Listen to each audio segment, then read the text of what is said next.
आप आज मेरे से नाराज हो रहे हैं? मन मुस्कुरा लीजिए। वो आपने भी चुनाव लड़ा।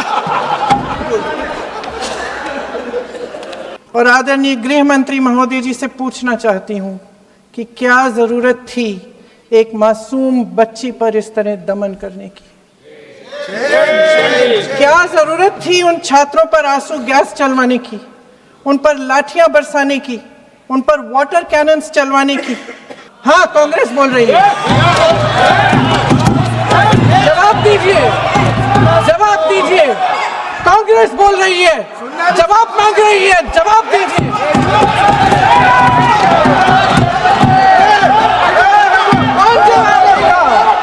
कौन जवाब देगा?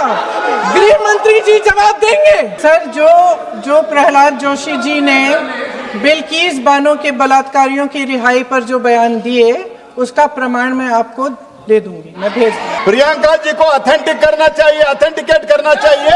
और जो मिस इन्फॉर्मेशन कर रहे हैं, नहीं तो मिस इन्फॉर्मेशन के लिए कार्रवाई करना चाहिए सर। ये क्या कुछ भी बोल के चल सकता है क्या? राम मंदिर में चंदा की चोरी, आपके उद्योगपति मित्रों द्वारा देश की संपत्ति की चोरी, किसानों की जमीन की चोरी, लेकिन सबसे बड़ी चोरी, हाँ ठीक है, सबसे बड़ी चोरी तब हुई। कहिए, बोलिए।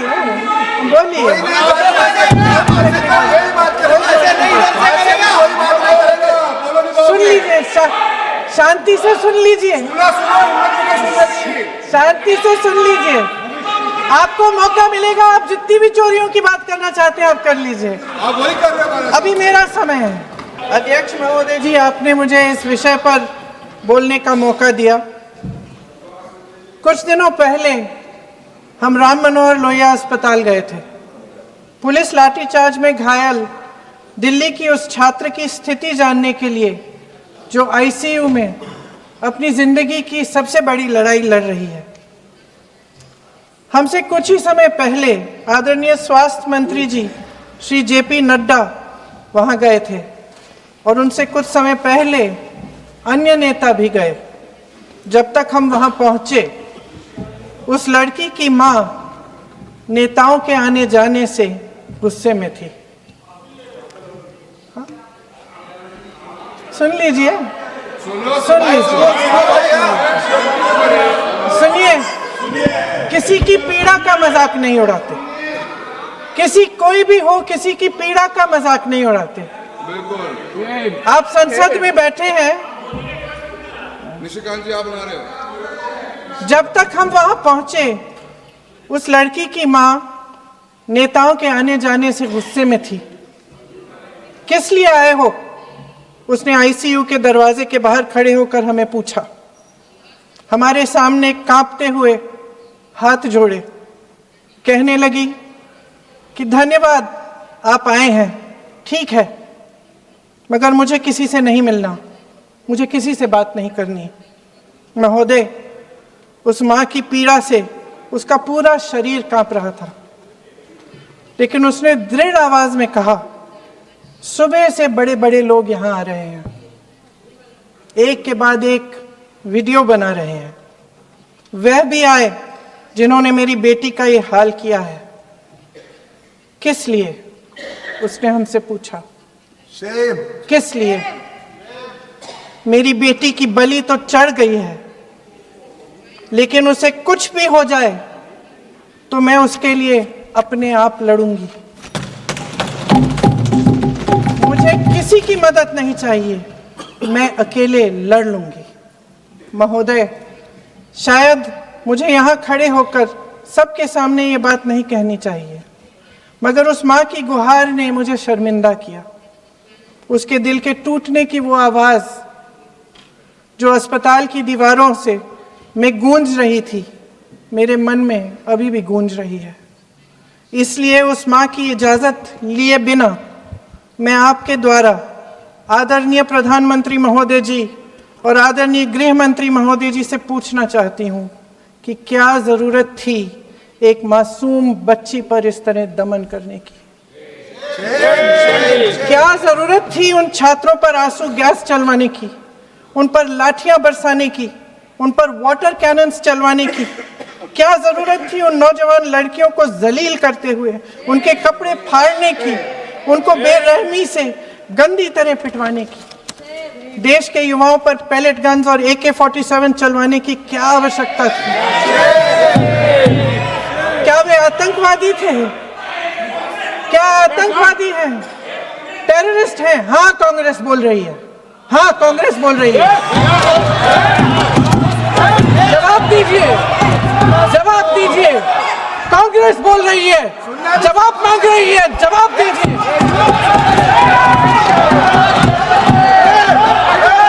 कौन जवाब देगा? कौन जवाब देगा? गृह मंत्री जी जवाब देंगे।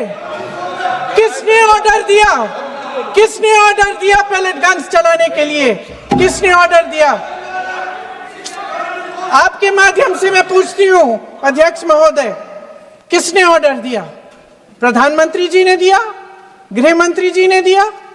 जवाब देंगे? पूरा देश पूछ रहा है, सिर्फ कांग्रेस पार्टी नहीं पूछ रही है, पूरा देश पूछ रहा है। अध्यक्ष महोदय, देश के माता पिता पूछ रहे हैं, छात्र पूछ रहे हैं, अध्यापक पूछ रहे हैं, पूरा देश आज ये पूछ रहा है। और आपकी जिम्मेदारी बनती है कि आप इस सवाल का जवाब दें। क्यों डरते हैं आप इस देश के नौजवानों से? क्यों डरते हैं आप इस देश की बुलंद आवाज से? और उस आवाज को दबाने का हक आपको किसने दिया है? महोदय, ये सदन यहाँ बैठे हुए सांसदों की जागीर नहीं है, ये इस देश की अमानत है। यहाँ बैठे हम सब इस देश की जनता, इस देश के युवाओं, बुजुर्गों, गरीबों, अमीरों और सब धर्मों, सब वर्गों के देशवासियों के सेवक हैं। हम उनके प्रतिनिधि हैं और ये सत्ता हमें उन्होंने ही दी है। इस देश का संविधान हमारी सर आंखों पे, इस देश का लोकतंत्र सर्वोपरि है, इसे ध्वस्त करना पाप है। यह करोड़ों जनता हमसे सिर्फ एक चीज मांगती है, जवाबदेही। इंग्लिश में इसे अकाउंटेबिलिटी कहते हैं। हमें सत्ता देकर, हमें यहां तक लाकर सिर्फ उसकी ये गुहार है कि जो हम करें उसकी भलाई के लिए करें, और अगर उनके साथ अन्याय हो तो हम उनके प्रति जवाबदेह बने और उन्हें न्याय दिलवाएं। पिछले दिनों हजारों बच्चे सड़क पर उतरे, उन्होंने अपनी पीड़ा व्यक्त की। गांधी जी के दिखाए हुए रास्ते पर अहिंसा और सत्य को अपने दिलों में रखते हुए, गाते, मुस्कुराते हुए शांतिपूर्वक प्रदर्शन किया। लोकतंत्र के सबसे पवित्र सिद्धांत के तहत उन्होंने अपनी आवाज उठाने का अधिकार कायम किया। ये उस भारत के बच्चे हैं जो गांव में रहते हैं, जो महानगरों में रहते हैं, जो छोटे कस्बों में, छोटे शहरों में रहते हैं, जहां माँ अपने गहने बेच देती है, पिता अपनी जमीन गिरवी रख देता है, एक परिवार अपनी पूरी जिंदगी की कमाई बच्चे के सपने पर खर्च देता है। और अब उन्हीं बच्चों को लगने लगा है कि आज इस देश में मेहनत से ज्यादा बेईमानी मायने रखती है, मेरिट से ज्यादा पैसा मायने रखता है। तब सिर्फ एक छात्र नहीं हारता, उम्मीद हारती है। इन परेशान बच्चों ने अपनी उम्मीदें आपसे साझा की। उनकी मांगे क्या थी? कि पेपर लीक करके उनके साथ जो बार बार अन्याय किया जा रहा है उस पर कार्रवाई की जाए, कि जो सिस्टम उनके भविष्य को कुचल रहा है उसे सुधारा जाए, कि जो माफिया उन्हें घेरे हुए है उसे हटाया जाए, कि जिस मंत्री के कार्यकाल में यह सब हुआ वह इस्तीफा दे, कि उन पर बर्बरता करने वालों पर कार्रवाई की जाए और उसके लिए माफी मांगी जाए। बस यही उनकी मांग थी ना, कि जो शिक्षा और स्वतंत्र अभिव्यक्ति का अधिकार उन्हें संविधान ने दिया है उसे कायम रखा जाए। महोदय, हमारे एजुकेशन सिस्टम में कुछ समय से बहुत खामियां भर चुकी हैं।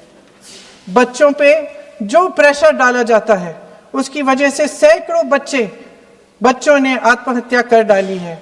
उससे भी ज्यादा बच्चे डिप्रेशन में डूब रहे हैं। परिवारों पर बच्चों को पढ़ाने लिखाने के लिए घूस, capitation fees, tuition fees, coaching fees आदि के घिनौने दबाव हैं। लोन लेने पड़ते हैं, सामान बेचना पड़ता है, और उसके बावजूद कोई गारंटी नहीं कि उनके बच्चों के भविष्य मजबूत बन पाएंगे, क्योंकि बेरोजगारी चरम पे है। इस सरकार ने रोजगार पैदा करने वाले सभी सेक्टर्स को लगातार कमजोर किया। एग्जामिनेशन सिस्टम खुद फेल हो गया है।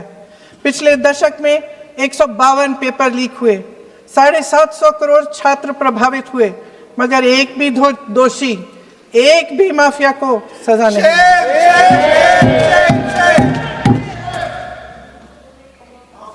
हमारे एजुकेशन में आरएसएस के प्रचारकों को भर भर कर उसे खोखला बना दिया है। जबरदस्ती एनटीए बनवाकर सिस्टम का केंद्रीकरण करके उसे और भी उलझा दिया। देश के कुल बजट में, हाँ जी जबरदस्ती, आपने अभी अभी सुना तमिलनाडु के हमारे साथी क्या कह रहे थे।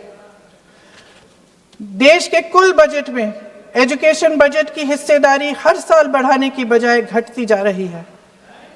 1.4 लाख करोड़ रुपया का पूरा बजट एजुकेशन बजट है और 1.32 लाख करोड़ सिर्फ नीट देने वाले 22 लाख बच्चों के परिवारों से हर साल खींचा जाता है।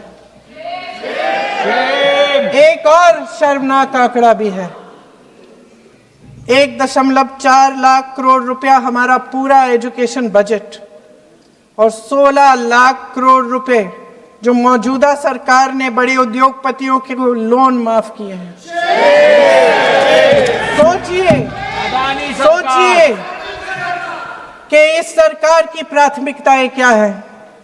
सच ये है अध्यक्ष महोदय कि जिस तरह अस्पताल में उस छात्रा की मां का विश्वास पूरे सिस्टम से हट गया है, उसी तरह देश के युवाओं का भरोसा इस पूरे सिस्टम से टूट चुका है।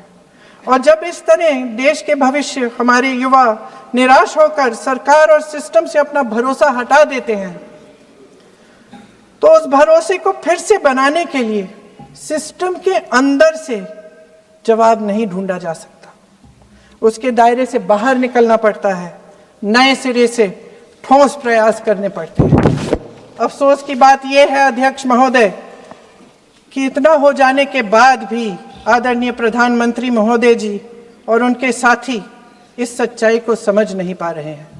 वे अभी भी ये सोच रहे हैं कि पीआर, नैरेटिव चेंज और पालतू मीडिया के सहारे एक बार फिर उनकी नैया पार हो जाएगी।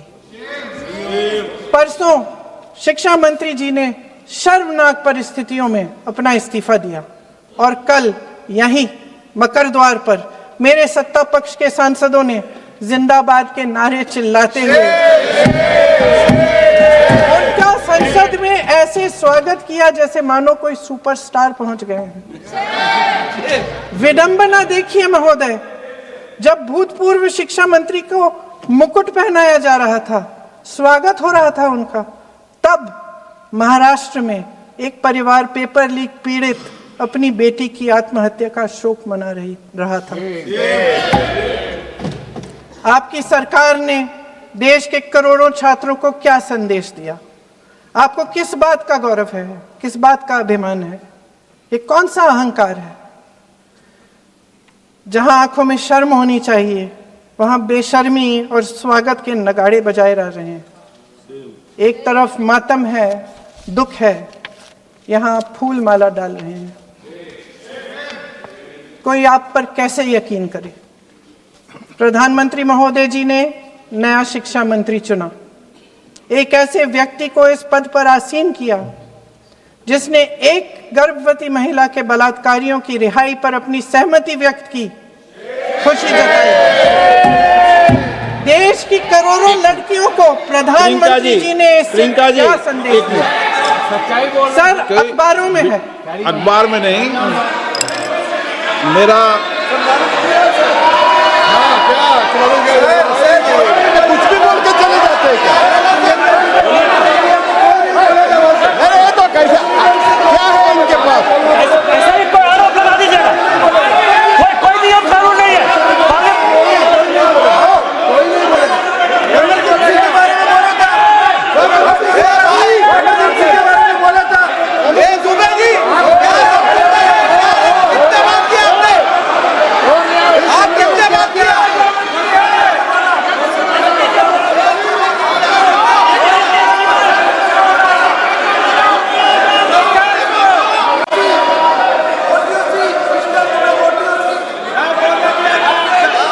महोदय जी, जो श्रीमती प्रियंका वाड्रा गांधी जी बोल रही थी, तो बीच में उनके वहाँ से भी टोका टोकी पहले भी हुए, हमारे यहाँ से भी हुए थे। अभी हम लोग तो शांति से सुन रहे हैं, लेकिन जो अभी अभी हमारे वर्तमान नए शिक्षा मंत्री को जो उन्होंने टिप्पणी की, कैरेक्टर असैसिनेशन है एक तरीके से संसद में, और इस तरीके के भाषा हम उम्मीद नहीं करते हैं। मैं इसमें प्रहलाद जोशी जी ने भी खुद कहा है, एक तो उन्होंने प्रियंका जी ने जो गलत बात कही है रिकॉर्ड पे, उसको रिकॉर्ड से हटा दिया जाए। दूसरा इस तरह का भाषा का इस्तेमाल ना करें। आपने डिबेट से पहले आपने अपील किया कि संसद में डिबेट का स्तर को नहीं गिराने चाहिए। उनके पार्टी के वो सीनियर लीडर है, वो पहली बार चुन के आए हैं, मगर उनके पार्टी में सीनियर है, जिम्मेदारी के साथ बोलना चाहिए। अगर पूरा ऑथेंटिकेट नहीं कर सकते हैं तो मैं ये मानता हूं कि उनको क्षमा मांगना चाहिए सदन से।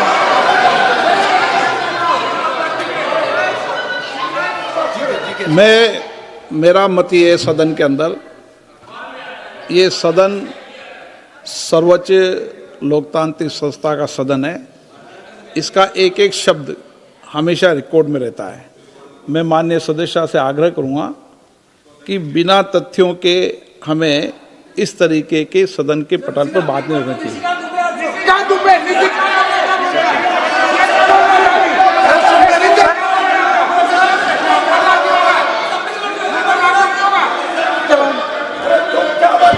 ये तो डिलीट कर दिया, लेकिन आगे भी वो भी डिलीट करा सर।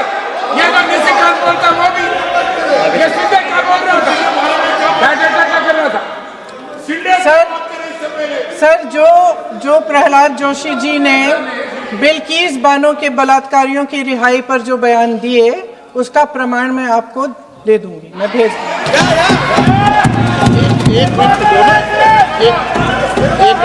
मैं ऑथेंटिकेट कर लूंगी। स्पीकर का डायरेक्शन 115, उनको पहले ऑथेंटिकेट करने के लिए सर, ऑथेंटिकेट करेंगे उसके बाद वो आगे बढ़ेंगे, ऐसे नहीं होगा।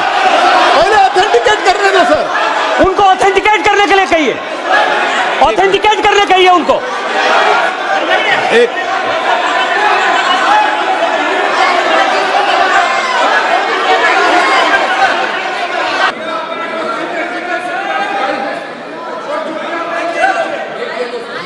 आप उनको बोलने तो आप मत करो डिस्टर्ब। मैं एक विषय बता दूं, एक मिनट बताऊं।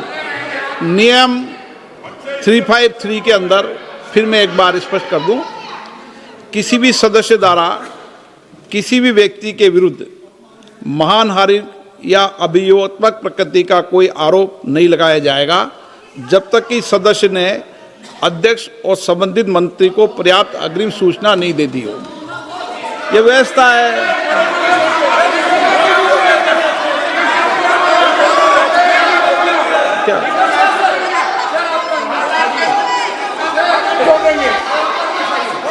House, ma'am, the same house, Honorable Shrikant Dubey told, still that is in the record about Indira Gandhi ji. Still that in the record.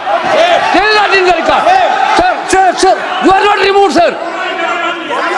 बोलो, आप भी बोल लो। सर, केसी वेणुगोपाल जी ने जो नाम लिया है और मैं नेहरू जी के बारे में जो बात कहा है मैंने सर, मैं उस पर कायम हूं और मैं किताब जो है ऑथेंटिकेट करने के लिए तैयार हूं। अय्याज थे नेहरू, अय्याज थे। मैं फिर दोबारा रिपीट कर रहा हूं, आई एम अगेन रिपीटिंग, यही फैक्ट है और वो किताब में ऑथेंटिकेट करके दे रहा हूं। I am authenticating that book.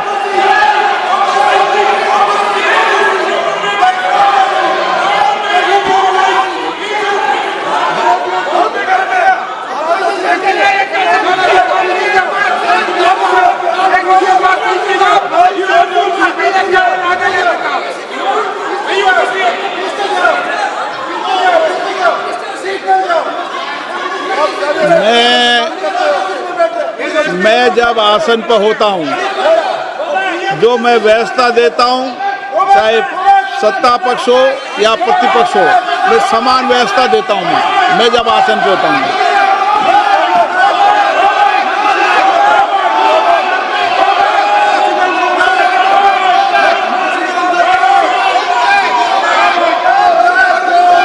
Please बोलने दो, आप उनको बोलने दें, उनको बोलने दें। नो, अरे आप उनको नहीं बोलने देना चाहते? चलिए चलिए 114 प्लीज प्लीज चाहिए। सर प्रियंका जी को ऑथेंटिक करना चाहिए, ऑथेंटिकेट करना चाहिए, और जो मिस इन्फॉर्मेशन कर रहे हैं, नहीं तो मिस इन्फॉर्मेशन के लिए कार्रवाई करना चाहिए सर। ये क्या कुछ भी बोल के चल सकता है क्या? और procedure for the minister the correcting the mistake 114 में अगर वो आपने जो रूल का जिक्र किया 353 में, मुझे कोई नोटिस नहीं दिया है, मैं इधर प्रेजेंट हूँ, और मैंने ऐसे कैसे बिना ऑथेंटिकेशन बोल सकते हैं मुझे बिना नोटिस दिए हुए? इसलिए मैं इसको खंडन करता हूँ और उसको एक्सपेल करना चाहिए और उनको माफी मांगना चाहिए।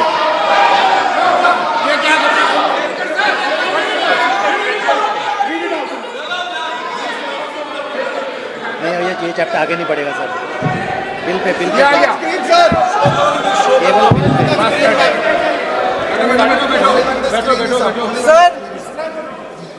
Sir here is a newspaper माननीय आर्टिकल। सदस्य, सर अरे आप पूरा बुक ले गया सकता है। Sir written by a respected माननीय journalist, सदस्य, I will authenticate using this sir। आप माननीय सदस्य प्लीज इसको छोड़ दें।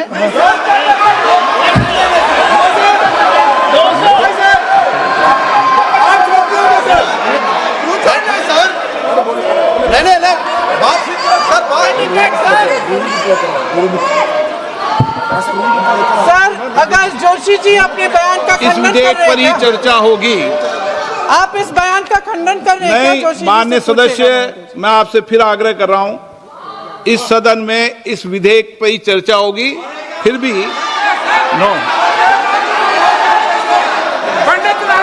ये विधेयक का विषय नहीं है। आप नो, आप बोलो तो विधेयक पर बोलो, ये मेरी अपेक्षा आपसे। प्लीज सर, कभी- छोड़िए, ये रख दो। इस विषय को छोड़िए।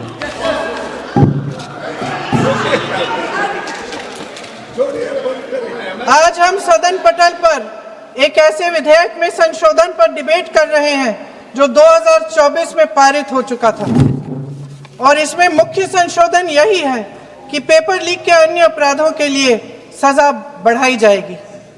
मगर जब से ये विधेयक पारित हुआ तब से अब तक इस सरकार ने एक भी अपराधी को सजा नहीं दी। आपने देखा है कि कल और परसों से फेस रिकॉग्निशन द्वारा प्रदर्शन करने वाले बच्चों के नाम और पते सार्वजनिक किए जा रहे हैं, मगर यही काम पेपर लीक करने वाले अपराधियों के लिए अभी तक नहीं किया गया। ना इस विधेयक में पेपर लीक रोकने के कोई ठोस कदम है। इससे देश के युवाओं का भरोसा कैसे बनेगा? अध्यक्ष महोदय, आदरणीय प्रधानमंत्री महोदय जी को आपके माध्यम से मैं कहना चाहती हूं कि शायद उन्हें अपने सलाहकार बदलने चाहिए। वे असलियत से एकदम टूट चुके हैं। नई कमेटियां बनाने से काम नहीं चलेगा। उनका अध्यक्ष चाहे कोई भी हो। राधा कृष्ण कमेटी भी व्यवस्था में सुधार लाने के लिए बनी थी। आज तक उसकी एक सिफारिश लागू नहीं हुई है, और इस नई कमेटी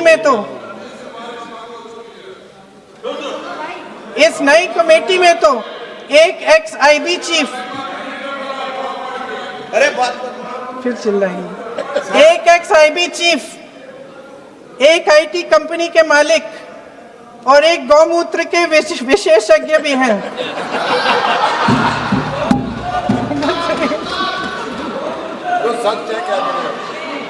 इन्हें शिक्षा के बारे में क्या पता जी?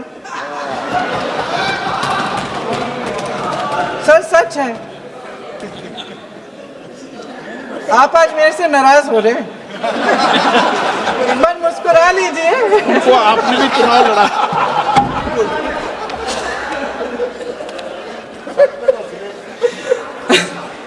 सर, फास्ट ट्रैक कोर्ट्स का रिकॉर्ड पहले से ही बहुत खराब है। वैसे भी कल की सुनवाई में सीबीआई का वकील पेश ही नहीं हुआ। संसद में विपक्ष को दोषी ठहराने से, खोखले राजनीतिक खेल खेलने से काम नहीं चलेगा। आप जेन जी का भरोसा वापस जीतना चाहते हैं तो नए नए एंगल से, अपने फोन से नए नए वीडियो बनाने से नहीं होगा।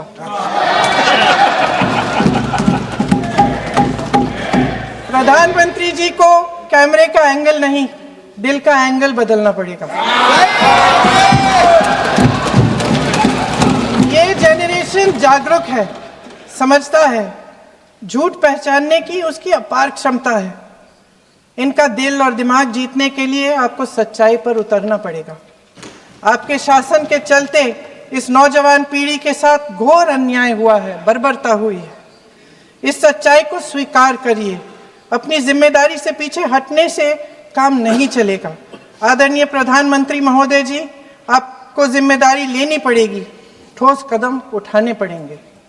शिक्षा विशेषज्ञों को इकट्ठा कीजिए, छात्रों, अध्यापकों, सभी स्टेक होल्डर्स को साथ लेकर, अन्य विचारधाराओं के थॉट लीडर्स के साथ गहरी चर्चाएं करवाकर एक नई शिक्षा प्रणाली तैयार कीजिए। मौजूदा नेशनल एजुकेशन पॉलिसी में 8 महीने तो एग्जाम चलते हैं, अध्यापकों को पढ़ाने का समय नहीं मिलता। सिर्फ आरएसएस के लोगों से भरने की बजाय सिस्टम को शिक्षित, एजुकेटेड, उन्नत और उदार दृष्टिकोण के लोगों से भी भरिए, जिनकी योग्यता सिर्फ उनकी विचारधारा न हो। रोजगार पैदा करने के सख्त कदम उठाइए, इस पर फोकस करिए। मेडिकल कॉलेजेस की संख्या बढ़ाइए, चिकित्सा शिक्षा का विस्तार कीजिए, ताकि ये बच्चे जो मेहनत कर कर के भी अपने भविष्य नहीं बना पा रहे हैं, एक उज्जवल भविष्य का सपना देख पाए। अध्यक्ष महोदय, छात्रों को सड़क से हटाया जा सकता है, लेकिन उनके सवालों को नहीं। हर लाठी जो किसी लड़की पर, किसी लड़के पर चली है, वे बच्चों की पीठ से ज्यादा सरकार की साख पर पड़ी है। देश के नौजवान न्याय मांग रहे हैं, भीख नहीं। वे यहां सरकार गिराने नहीं, अपना भरोसा बचाने के लिए आए थे। अध्यक्ष महोदय, आपके माध्यम से मैं सरकार को कहना चाहती हूं, अपनी साख बचाइए, अपनी नीयत ठीक करिए, अपनी अकड़ का इलाज कीजिए, अपने वादों पर अमल कीजिए। आपके शासन में हमने बड़ी बड़ी चोरियां देखी हैं। चुनाव में वोटों की चोरी, राम मंदिर में चंदा की चोरी, आपके उद्योगपति मित्रों द्वारा देश की संपत्ति की चोरी, किसानों की जमीन की चोरी। लेकिन सबसे बड़ी चोरी, हाँ ठीक है, सबसे बड़ी चोरी तब हुई। कहिए, बोलिए।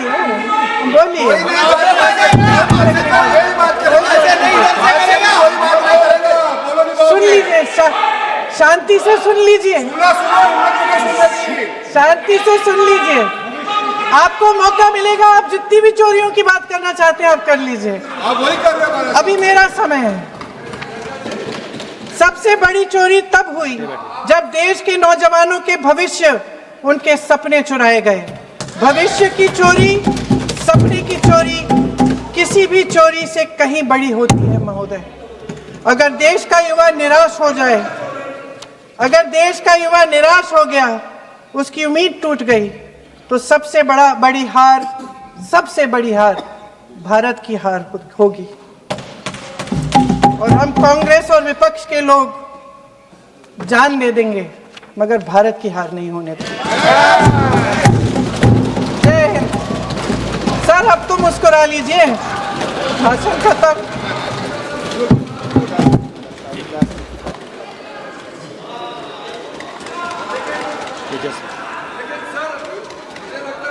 जी ने राहुल गांधी जी का स्पीच का चोरी कर लिया है, वो पूरा ड्रामा।